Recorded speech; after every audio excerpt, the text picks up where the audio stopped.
Good evening, everyone, and welcome to the Tuesday, February 24th City Council work session. It's a full house. Excited to see everyone after our winter storms. We only have one item on the agenda, the fiscal year 2026 second quarter report. I will turn it over to Mr. Manager. Good afternoon, Mr. Mayor, members of City Council. There is one item on the agenda for this evening's work session, the FY 2026 second quarter financial report, which provides an update on the city's financial position at the midpoint of the fiscal year. This report reflects actual revenue and expenditure activity for the first 6 months, July through December, along with projections for the remainder of FY 2026. I'll now turn the presentation over to Lisa Cipriano, Budget Director, to provide the overview.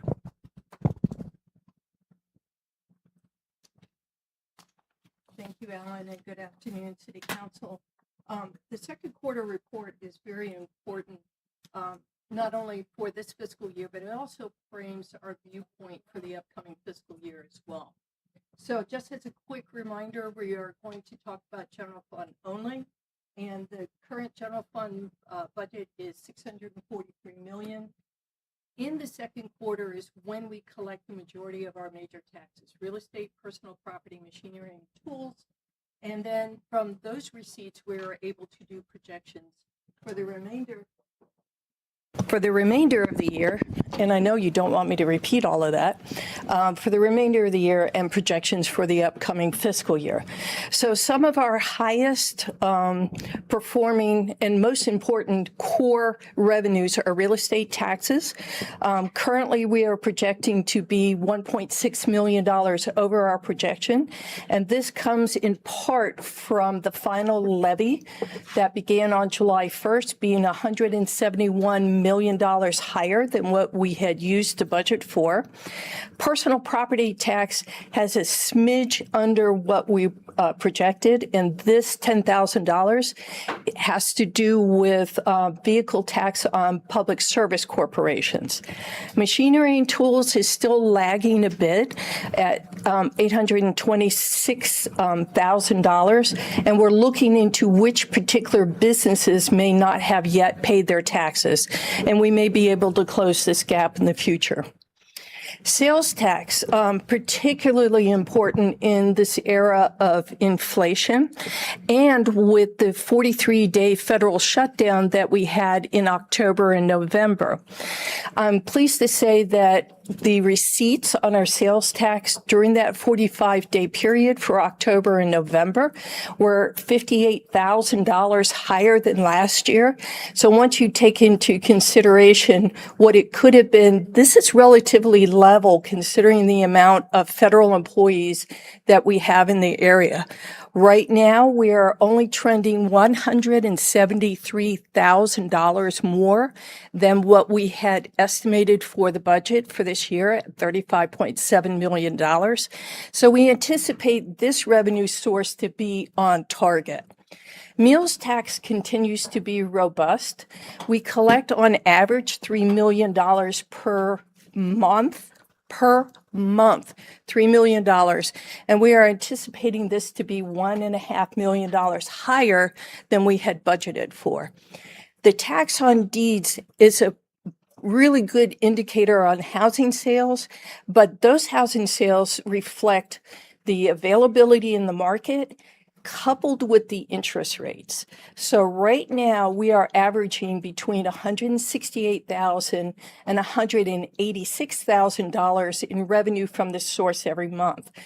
I think we can anticipate with traditional mortgages for 30 years going down to just the 6% level, we should see some upturn in the home sales for the next several months. Beat polls are being collected right now. We won't have a final picture for that because they are due in March, and we won't have a final picture for that until the end of March, early April. But we anticipate to equally meet that $21.8 million revenue estimate. So our revenue surplus at this particular time is slightly above at 0.3% or $1.6 million. Not a whole lot on a $643 million budget. For the expenditure side, We have salary and fringe benefit savings. We are projecting that to be $1.6 million. I'm glad to say that on Monday we had new employee orientation, hired about 20 new employees, so we're closing the gap. Contractual services, this is projected to be over in 3 major areas. For temporary employees that we have in Public Works to fill vacancies, for security services, because we've expanded our security footprint, and in the Sheriff's Department for medical and food services for our inmates. Materials and supplies is the one thing that we can absolutely control to the best of our ability. And so we're going slow, a little slow on that. So we're projecting to be slightly more than $750,000 of savings in that. All other expenses, which include utilities, fuel, and then our major payments for retirement and for debt, are projected to be just $200,000 less than we projected. A lot of this has to do with our human services programs, because remember, they were closed to new recipients during the federal shutdown. And so we couldn't provide services that we otherwise would have been reimbursed for. So the expenditures, I'm sorry, I thought I heard a question. The expenditure savings are slightly less than $2 million. Again, a very small percentage, 0.3% savings. And when you combine them together, it's $3.4 million, which is 0.5%. So what this is telling us is that our revenues are coming in as we estimated them. They're coming in exactly as we planned. We are always watching our expenditures to make sure that we never overspend the revenues that we're projecting to collect. And just as a reminder, to show you how tight this budget really is, an average acceptable surplus, plus or minus either way, is about 2%. So we're at 0.5%. So we're watching very carefully. We don't, at this particular time, anticipate any revenue pressures. In other words, loss of revenue. So we're watching our expenditures to make sure that we come in exactly as we had planned. So with that, any questions?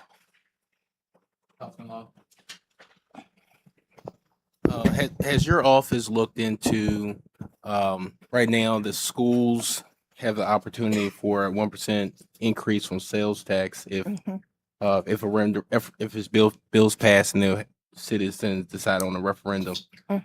How much money would we be able to raise with 1% additional sales tax based on what we see now? So based on this trend, and knowing that the General Assembly bill has an exception to the taxable goods, the General Assembly bill excludes personal hygiene and food products. So with us collecting 1% at about 36 million, the 1% for school construction programs would be $30 million a year, give or take a little. So there's a lot you can do with 30 million. It can be a mixture of cash, bonds to fund projects. That's $30 million a year. All right, thank you. I think we're good. Thank you. Okay, thank you, Council. I know we have a robust discussion for close. So first we'll do comments, ideas, suggestions. We'll actually let the manager go first, and then we'll just go around in a loop. Council, I'm pleased to reintroduce the Strategic Housing Initiatives Plan, otherwise referred to as the SHIP, for many months, as you've been providing comments and guidance along the way. For your consideration and adoption by resolution this evening on your regular City Council evening agenda. The SHIP provides a clear, coordinated framework to guide the city's housing policies, investments, and partnerships grounded in the data from our 2024 Comprehensive Housing Study. As you know, housing is central to our economic vitality, workforce stability, neighborhood health, and overall quality of life. This plan recognizes that housing is not just about buildings. It's about opportunity and long-term stability for our residents. The plan establishes strategic goals and measurable action steps to expand housing choice, support homeownership and rental stability, preserve existing housing, and strengthen neighborhood revitalization efforts. Adoption of the SHIP formalizes our commitment to strategic housing action, strengthens our ability to leverage funding opportunities, and positions Newport News for sustainable, equitable growth. SHIP implementation efforts will be managed by Jay Grant, our Administrator of Housing and Neighborhood Services, as the city anticipates allocating further related support and resources to advance the city's housing strategies.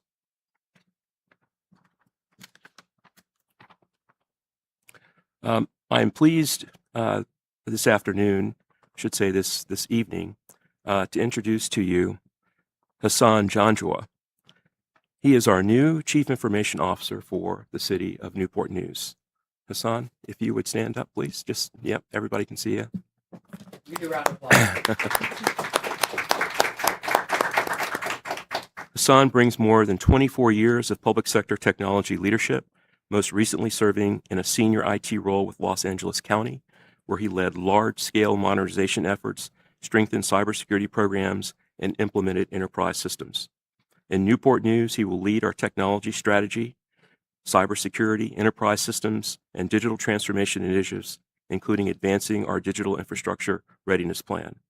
I'm confident that Hassan's leadership will strengthen our internal operations and help position the city to meet both current and future technology demands. Thank you so much.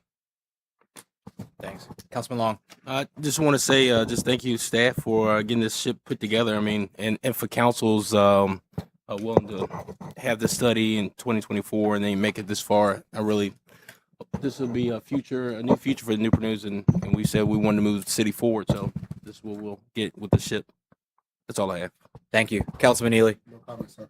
Councilman Vic. Yeah, I want to comment on the same thing about the ship, and I think the biggest thing, of course, the housing efforts, and how housing is such a big deal everywhere throughout the nation, but that we're really taking it serious so that we can be in the best position to provide quality housing for our residents. But another thing, I really love the SHIP acronyms because, you know, what better city to have that in Newport News where we build great ships. That's all I have. Thank you. Thanks, ma'am. Councilman Harris. I don't have anything. Okay. No action for me until we get to closed session. So Councilman Long, take us into close. All right, I move pursuant to Section 2.2, TAC 3711, TAC A of the Code of Virginia 1950 as amended.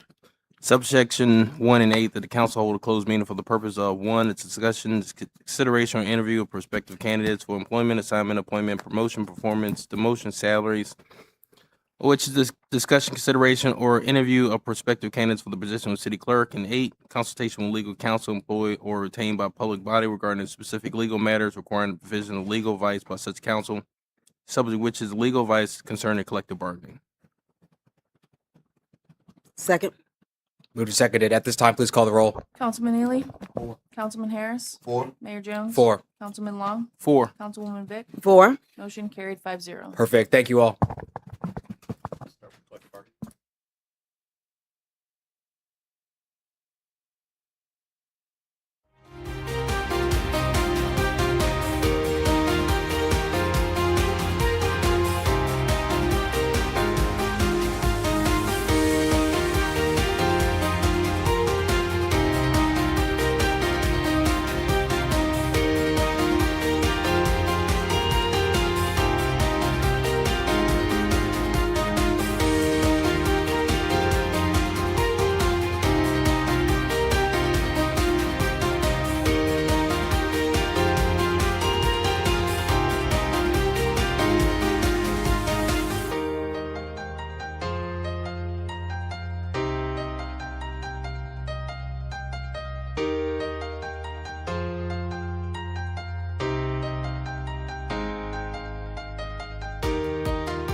All right, I move that members of council certify that to the best of each member's knowledge. One, only public business matters are lawfully exempted from open meeting requirements under the Virginia Freedom of Information Act. And two, only such public business matters as were identified in the motion in which a closed meeting were convened were heard, discussed, or considered in the closed meeting by the council.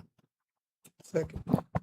Moved and seconded at this time. Please call the roll. Councilman Ely, 4. Councilman Harris, 4. Mayor Jones, 4. Councilman Long, 4. Councilwoman Vick, 4. motion carried 5-0. Thank you. And before we wrap up, I'm just going to do the first reading for fiscal year 2026 City Council Contingency Fund request. Councilman Ely, the Peninsula Panther Youth Foundation for $2,500. Is that the only one? Okay, first reading, and we'll vote on it later. With that, we stand adjourned. Thank you.